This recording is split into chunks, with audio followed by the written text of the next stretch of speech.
Yeah, good morning to you, Jake. We are definitely still seeing some tents in People's Park this morning. Like you said, on Friday, the city gave that 72-hour notice to people living in People's Park. That meant that those people living here would have to clear out by today. Now, the city says there have been some ongoing issues that have spilled into surrounding areas. And in order to address the safety and health issues, everyone must clear out.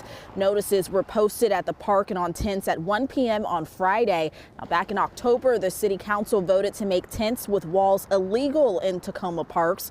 That ban went into effect December 1st, but the city delayed enforcing it until a tiny house community was complete. Now, that project now houses 35 people, but plenty of people would still have to find somewhere else to stay. Even with the tiny home project complete, Metro Parks and the city says there were 53 tents at People's Park. Again, this morning, there are still tents in the park. We'll have to see just how police plan to enforce this now effective tent ban here in Tacoma City Parks. I do know that the Metro Parks Tacoma plans to clean up the park once everybody is fully transitioned over to shelters. For now, live in Tacoma this morning, Britt Moore, King 5.